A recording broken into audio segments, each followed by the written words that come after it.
I represent, then my confidence. I am the greatest. I cannot lose. I'm pretty. And every man believes he's the greatest. Every man would like to be the greatest. Many want to say this, but they fear it. And they see this in myself, and some hate me for it, and some love me for it. Do you have a bodyguard? No. You don't? I got one bodyguard. He has no eyes, though he sees. He has no ears, though he hears. He remembers everything with the aid of mind and memory. When he wishes to create a thing, he just orders it to be, and it comes into existence. That's God. Oh, he's my bodyguard. He's your bodyguard. He's the supreme. What would you like people to think about you when you've gone? I'd like for them to say he took a few cups of love. He took 1 tablespoon of patience, 1 teaspoon of generosity, 1 pint of kindness.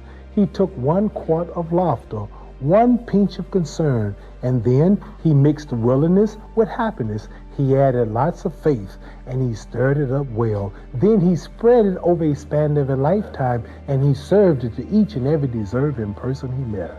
I studied life, I studied people, and I'm educated on this. But when it comes to reading and writing, I'm not. I may be illiterate in that. But when it comes to common sense, when it comes to feelings, when it comes to love, compassion, heart for people, then I'm rich. Yeah. I wrote something once that says, where is man's wealth? His wealth is in his knowledge. For if his wealth was in the bank and not in his knowledge, then he don't possess it because it's in the bank. You understand? My wealth is in my knowledge. I'm a spokesman for my people, and I want to represent my people, and I don't want to be a bad representative. I can't be blind, because the blind lead the blind, they all fall in the ditch. No, I want to say something right here. This might make you all think. Life is not really long. Let's say the average person, 30 years old. If you're 30 years old, you are not but about 7 years old. How can I prove it? Add up all the 7, 8, 9 hours you slept for 30 years. Out of 30 years, out of all the nights, last night when you went to bed and woke up this morning, you don't remember a thing. You've been unconscious for about 8 years. If you're 30 years old, you slept about 8 years.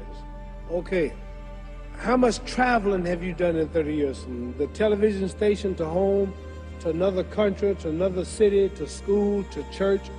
You've probably traveled 2 years of your life or spent just getting back and forth to where you're going. So there's 8 years of sleeping, 2 years of traveling. There's 30 years out of your life before you accomplish anything. How long do you sit in school? In America, we stay in school from the 1st grade to 12th grade. 6 hours a day for 12 years. Break it down, you sat in a classroom for 3 years without leaving.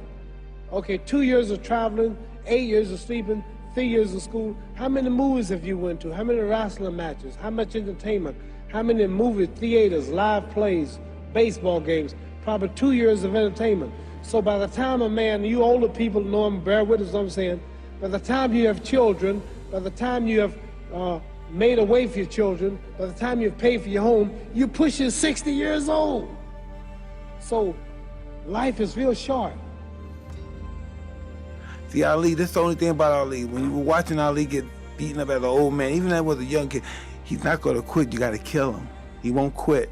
Even he was getting beat up every round, getting kicked out of my lab at home. And it's a champ. No, come on, let me out. Come on out. They wouldn't stop. He would have to stay up there and just take the beating like a man. He wouldn't quit. And the way I respect a guy like that so much, I have so much admiration for a guy like that so much, but it's just not right to be that way as a human being. Just say it's over. I come back and fight another day else. You got me, you know. And listen, I always like to think I'm a bad.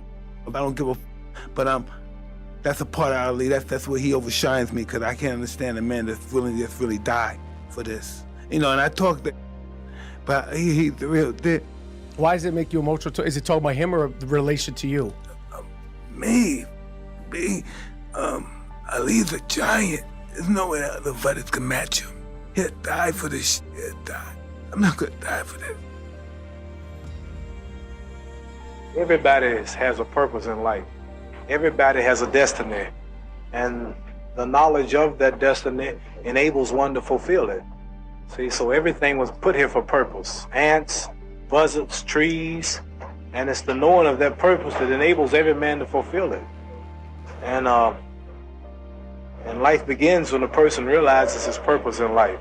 Very few people know how to go about finding what's the best purpose in their life that they should try to fulfill. And mine was just to be the world heavyweight champion. And then also not only being the champion, but keeping my dignity, my pride, and my manhood, not Uncle Tom, as they say, selling out my people just for the white man's dollar. So this is my purpose, to go down as the first one, just about to go all out and all the way, and being clean with the sport, and not representing nothing like tobacco and whiskey and various commercials, and stand with my people and representing everybody, and at the same time not disowning my own, marrying my own kind, and socializing with my own kind. But I belong to the world as far as being the champion, but I let it be known that I am black, and I will always be black and with black, even if I mean give up all the money and everything that I can be offered from boxing. My head got big, and I started thinking it was my training camp and my boxing ability that kept me where I was at, and God punished me, and he gave me a good whooping. He broke my jaw in the second fight, and he got me whooped and knocked down in the Frazier fight, and I realized I wasn't that great after all. So I had to get not only together physically, but spiritually. For this fight, I've prayed every day for 5 days, 5 times a day for the past 4 months, and everything is perfect. And if Allah's with me, it ain't no way no man can win. No way. Because I'm representing God. I'm representing the freedom of black people in America. I want to be the one black man who stands up and look at white people and tell the truth, who don't sell them out, who don't Uncle Dom, who don't promote cigarettes, don't promote whiskey, take his fame to uplift his little brother in the ghetto. How do we treat each other? How do we help each other?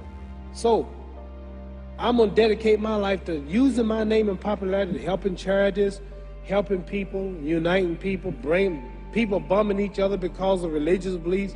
We need somebody in the world to help us make peace. So when I die, if there's a heaven, I wanna see it. Because we live how long? 80 years?